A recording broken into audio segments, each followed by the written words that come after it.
And we first gotta get the name first. Yeah. Name out. You ready? All Yeah. right. All right. This is the first episode to Bright Ideas and Bad Decisions. My name is Dante Gutierrez, and this is my co-host. Anthony Thompson. He's was a wonderful person to bless us with this set. We're here to just talk to people and tell you about ourselves for our first episode. And then from here on out, we're going to talk to the average Joes, see what got them into the life that they're living now, see if whether or not they had any bright ideas or their bright ideas turned out to be bad decisions.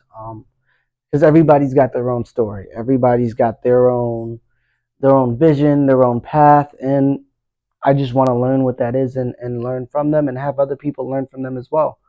Because I feel like we should all be learning from each other. Exactly. So, Ant, why don't you tell us about yourself, my guy? All I've right, known man. you for quite a while. Yep, my man. I remember years ago, somebody came to me and said, I told them what I did through my life, and people were like, "Man, you should write a book, man. You have done a lot Yeah. in a short time." You know what I'm saying? Mm-hmm. So, And life is short. Well, first of all, I grew up in Charlotte, Illinois, That's awesome. and when I grew up, I had 6, 7 brothers and sisters, my mother and father, and so it was kind of complicated when we grew up. You know, it was like the Brady Bunch. My father had outside kids and our kids. Yeah, you know what I'm kids, saying? yeah. So he was trying to raise us, raise other kids at the same time. Mm-hmm. So it was kind of complicated at the time. So my mother, father, they were trying to be family or it hated. You know what I'm saying? Absolutely. But anyway, well, I went to Joliet Central and I went to school there and got my my diploma and all that stuff like that. Played baseball and stuff. And on the way growing up, I seen a lot. You know what I'm saying? Absolutely. I grew up around the '80s era when it was drug infested, Mm-hmm. gang members and stuff like that, and a lot going on. You know, in my community. So I had to try to avoid it. So how I avoided it, I leaned myself more to sports. So I was football player, basketball player, and baseball player. So what I did when I got out of high school, I didn't know what I wanted to do. And a lot of times people don't know this stuff. You really don't know what you want to do when you get out of high school. You got a business. All I know, I wanted to be a baseball player. Mm-hmm. So what I did is I went to Lewis University as a walk on, and trying to still be 18 years old, trying to find out what I want to do in my life.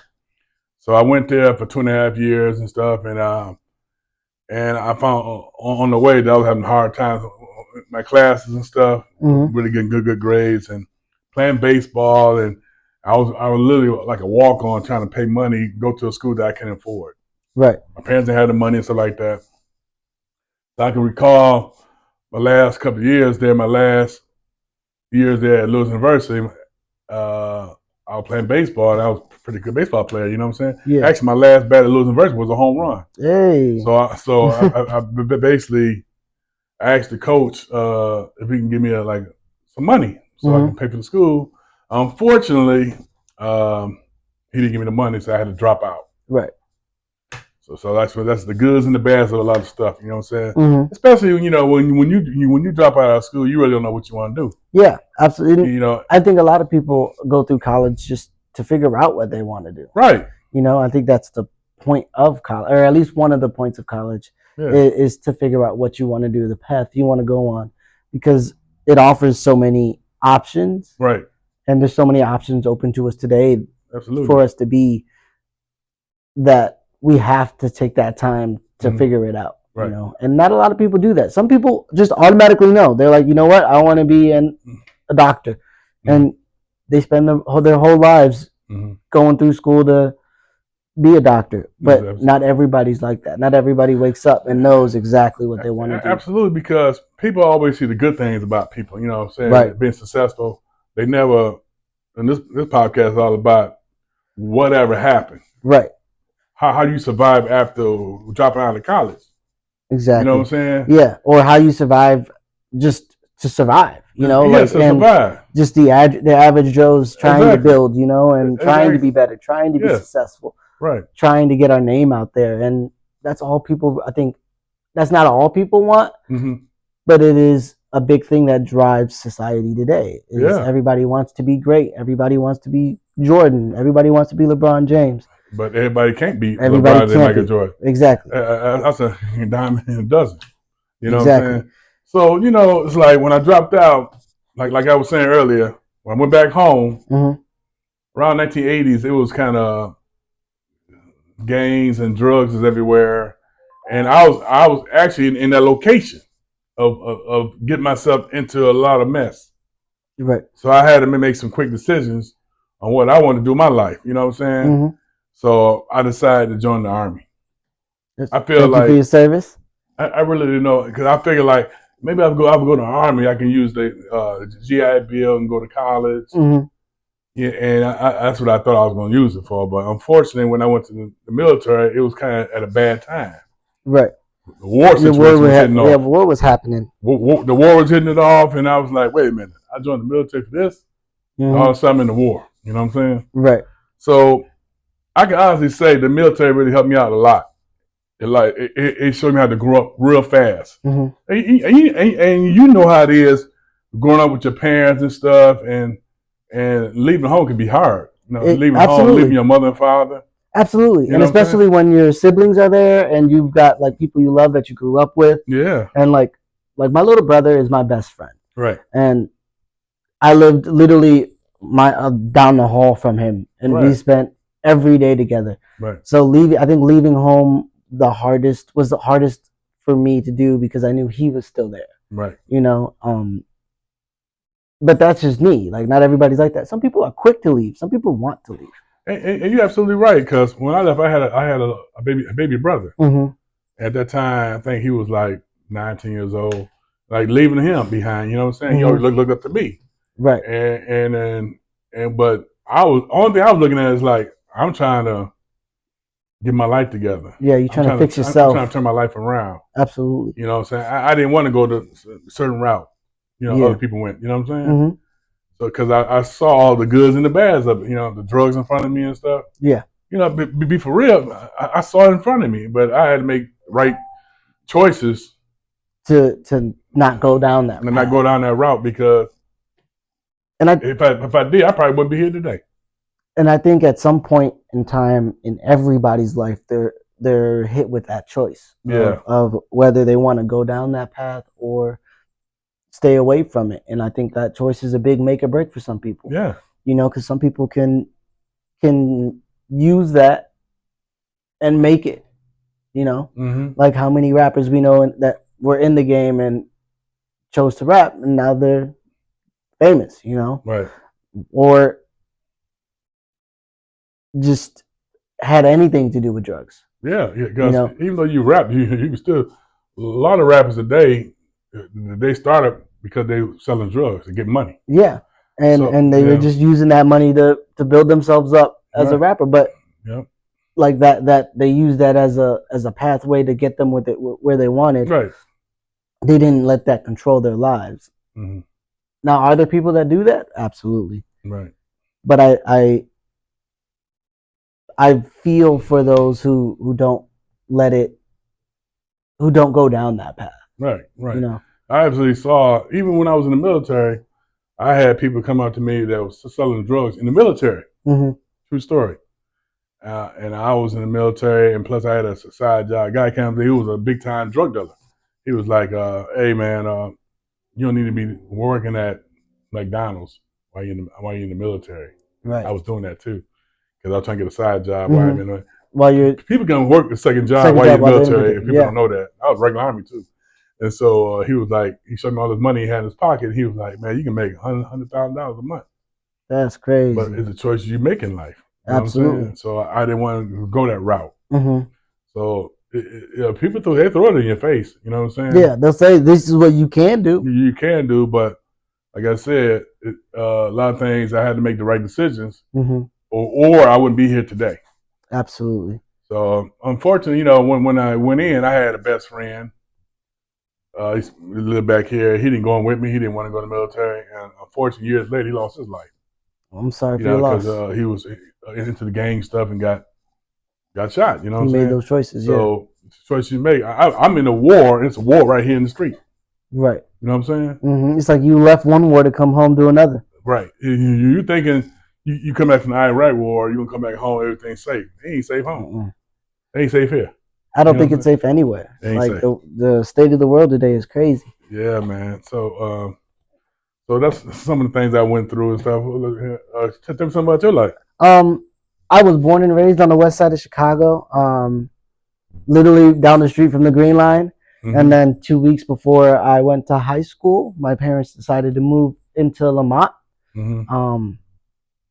And then I still went to high school downtown. I went to De La Salle, literally down the street from Lewis University. Oh, really? Yeah. Okay. Lewis University actually added on to De La Salle so that they can have classes there, which was really cool. Oh, okay, that's cool. And then from high school, I went to college in Iowa. Mm-hmm. I was there for a year. My grandmother passed, and I like you, I didn't know what I wanted to do. Mm-hmm. So I came home. I still went to college here and there, and then took classes, tried to figure out what I wanted to do. I started working. I worked at Starbucks for 6 years. I was a life insurance agent, and I just realized, like, I don't want to work for anybody else. Right. You know, like I don't want to. I want the big piece of I want the whole pie. I don't want just a sliver of it. Absolutely. And so I chose to take that step to change my life. You know, I started trying to build my own business. I'm still trying to build my own business. It's a digital marketing business. And then from there, I wanted to start this podcast because as I'm doing this, I'm thinking about all of the other people that are doing it too. Right. You know, trying to figure it out. Right. And I haven't seen a community that allows people to come and get help or talk about it or yes, you know, have other people, have a network of people that helps you through that. Whatever business it may be or whatever, like just to help you, you know. Absolutely. And so because I think that's some of the things we talk about is like people got podcasts out here, and it's all about the rich. It's all about the rich. People already made it. Yeah, you made 100,000 millions of dollars, and me and my man. We always talk about what about the average Joe? Yeah. What about the guys that come in here just to come in here, just trying to survive, and you know, and like me, I see everything every day as being a barber. Absolutely. And people coming in and tell me they problems because everybody come in, they're not happy.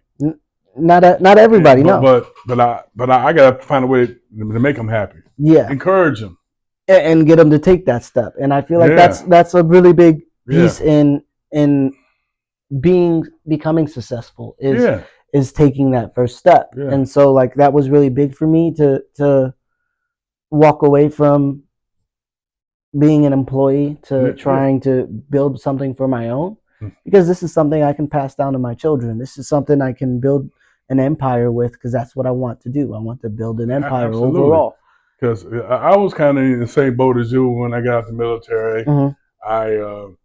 I was getting all these side jobs. You know, well, one thing I was trying to think about was when I first got out and I went to the unemployment, I was trying to find jobs, you know what I'm saying? And they would just give me any type of temp job, just throwing me off of everything. And I was like, I don't like this. I don't like this. Yep. I don't like this. I don't like this. And I did this for years, hopping around different jobs. And I just come to the point in my life that I had to find some type of vision that I like. That was for you. And the vision I like that I love to meet people. Mm-hmm. I love to cut hair. I love to see people in the community. And that's some of the things I want to do. And so like you, I wanted to start my own business, self-employed business, and to probably try to get back to my family, you know what Absolutely. I'm saying? And you were successful, my guy. I mean, you've got your own spot. Yes, sir. You've got a whole place. You've got employees. You've got people coming in. Yes, sir. So, I mean, you're doing great. Yeah, I'm trying to do something, man. But, you know, this is how me and my man here got involved with this over the years. He cuts my hair. Cut his hair. We talked about this for years, but we wanted to do our vision. And I came to him. I was like, I have this idea to do a podcast, Mhm. and he's like, let's go. And here we are. You know, here we are. we're trying to talk to regular people. We're trying to Absolutely. help people. But at the same time, we're trying to help ourselves. You know, we got to learn from not just their mistakes, but our own. And I feel like this is a great avenue to do so. Absolutely. To build, not just build on top of a community that's already built, because we have Joliet, we have all of Chicago, all of Illinois, we have the whole world. It's technically a community, but at the same time, build our own community where people feel safe and can talk. You know, and absolutely, and like, and also like trying to give back and give. A lot of people just don't have the knowledge. Mm-hmm. I've lerned on my lifetime. A lot of people don't like to read stuff. Yeah. And what I do with social media, I always try to educate people, let people know be aware of stuff. You know what I'm saying? Oh, it could be anything like your bank account, your savings and checking accounts like that. There's simple things. What they can do. It's a lot of people. A lot of people out here I notice are scared to make a jump. Yeah. And when I say that, a lot of people renting and they don't want to take a chance in their life. You know what I'm saying? Like Absolutely. me and you want to get our business. This like me and you taking a jump on our own life and trying to have something. You know what I'm saying? Absolutely. A lot of people are just scared to do that. They're scared to take that jump. They stay in the corner and won't try to find a way out. Find a way out, yeah. You know what I'm saying? And find a way to move forward. So that's one thing I wanted to do. I wanted to educate people. I wanted to show them what things you can do while you're here. You know what I'm saying? And not just things you can do, but what you can be. Like you can be, how you can affect other people's lives. You know, because I feel like once we get started, once we get rolling in a steady rotation, we can literally help so many people that are just like us, trying to build, trying to be better, trying to trying to travel. You know, like I spent 2 weeks in London. Yeah. Not a lot of people can do that. Absolutely, man. Yeah, there's a lot of people don't do that. So many people want to. You know, and it's like you live your whole life working, but you can't even find time to enjoy life. Fun. Exactly. You know, with your family members, and that's something we need to get back to is enjoying life. Enjoying life. Yep, enjoying the world. Absolutely. And so I feel like we can do so much for other people through this avenue that we're choosing to go down. Absolutely. And it's going to be awesome. I mean, it's going to be great because I'm telling you, because it's so many people that we can talk to the average person out there, and they can just tell us a little bit about their life and what they vision, what they're trying to do. And what they're trying to do, and we can try to figure out a way to help them move forward, you know, and you know, we can even make it so like we bring them back in a year and say how's everything going? You know, I done had people before he came here, been girlfriend and boyfriend, and been living together for years, and I kind of like, what gives? Y'all been together for 10 years, but why you not married? You know what I'm saying? So I had to kind of like break it down to him, like, this is why you should. Right? This is why you should be married, because I saw things in the past that people live together, and true story, a person was living together, and the person lost his life in the plant. The plant blew up. He lived with a girlfriend, and she didn't own nothing. There was no will, nothing like that. And so she basically had to lose her house he was staying at, and all the stuff he had, because it's very important to be married. Absolutely. If you're living together. You know what I'm saying? And raising a family.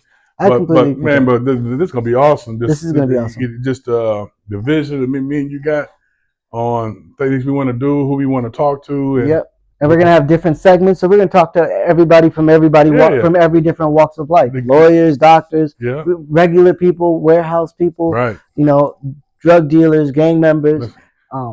We just want to know why. Why you do certain things you do. Was it a bright idea or was it a bad decision? That's what it ultimately comes down to. Absolutely. So I think the end all be all is we're gonna find out if this was a bad idea or a bad decision. Right. I think it's a great idea. I do too. And you know that there's a quote that says, "Great minds talk about ideas. Right. Greater people build them." You know, and I think that's what we're trying to do. we're building on this idea. So we want to give back, and we want people to just have fun in life while we're here, absolutely, and just and to learn. and tell them every little thing they need to know. Yeah. Everything, any small stuff that they don't know, we want to know. We want to know. We want to help. We want to know how you thinking. Yeah, and figure out a way to get you through what you're going through. Absolutely. Everybody's going through something. Because everybody going through something. Everybody's going through something. Because in this world, ain't nobody perfect out here. Yeah. You know what I'm saying? It's literally everybody's just doing so many things. It's so many things going on right now. You know what I'm saying? Especially in the world. Yeah. Like, so many people have problems with so many things, and to be a part of this world and see it in that viewpoint of having to be separate. Yeah. You know, having to be your own person. Like, everybody bleeds red, though. Yeah. You know, everybody. And that's one of the things I talk about everybody blood is red. Mm-hmm. And one thing we can talk about is people like black and white. Exactly. Like interracial relationships. Why people don't just sit down and talk to each other. Exactly. Maybe if we sit down and talk to each other, maybe we might have a good understanding why some people feel a certain way. And or why their viewpoint, why their perspective is the way it is. You know? Exactly. And that's what we need to do, not just like as people, but as the world, like as human beings, is we just need to talk and understand one another rather than jump straight at people's throats. Mm-hmm. I think a lot of people are quick to anger these days, but and not just quick to anger, but quick to assume. Yeah. And that's crazy. But the world we live in is crazy. So it's exactly crazy because you never know what's going to happen every moment of the day. Tomorrow was never promised. So it's like when you leave out the door, hope I get back to home tonight. Mm-hmm. You know what I'm saying? Hope I'm safe. Hope I'm safe, because you never know. And these are things we want to talk about. These are things we also want to talk about. People go to work. Yeah. A lot of times people go to work, they have a lot on their table. They upset, they mad. They bring all that negative energy, into the job. Absolutely. Cause probably everybody else. Mm-hmm. So why? Or they work, or not just cause problems for everybody else, but they work to a lesser capacity than what they normally do. Mm-hmm. You know, like they'll be sluggish, or they won't put things on the line correctly if they're in a warehouse. Something. Exactly. They're going through something. These are things we want to talk about. Yeah, and if you go through something, we can talk about it. Your energy is everything. Absolutely. Because when you go to work, you see a person in their face. You can see it all over their face before they even walk in. Like, something wrong here. You can see it in the eye. You can see it in their, how you say it, in their energy. In their vibe. Their vibe on how they behaving. Absolutely. You know what I'm saying? And these are things that's very important that people don't really talk about. No. And you know what I'm saying? Not just don't really, and even when they do talk about it, they don't do anything about it. They don't. There's it's one thing to talk about it, it's another thing to act on it. I saw NBA TV a couple weeks ago. Mm-hmm. It was two guys who was talking, right? It was an ex-NBA player. It was a co-host and a host, right? And the one of them guy was going off on the co-host about things. He was upset, and he was telling them who the man lived at, and then they was going at it. I was like, oh, this energy all messed up. Something going on right here. Mm-hmm. You know what I'm saying? But you can't bring that type of energy to a podcast. You know what I'm saying? Absolutely. And snap off, and people just lose their mind on TV. For what? And you know what I'm saying? But people do it every day. And that's entertainment these days, you know? And entertainment, and a lot of times by podcast, people love the negative energy. Mm-hmm. People get their most views when it's negativity. Have you ever noticed that? That's fair. Everybody loves hate. People love to see something go wrong. Yeah. You know what I'm saying? That is fair. Like fails, watching fail videos, like that's watching people fail is crazy. Like the Bears the other day. The Bears, it was a Hail Mary pass. One Hail Mary pass, and they put the blame on the coach. Yep. When the player wasn't doing his job, so the blame gonna go on the coach and make him look bad. Everybody say he need to be fired now. See what I'm saying? Yeah. These are stuff people love the negativity of people. Mm-hmm. But we want to know why the negativity is there. Exactly, and not just why the negativity is there, but what are you going to do about it? What are we going to do about it? How can we work it out? Yeah, and whether or not it will be a bright idea or a bad decision to do so. Absolutely. I hope you guys have a wonderful day. It was nice meeting you. Hope you guys enjoy our podcast and have a good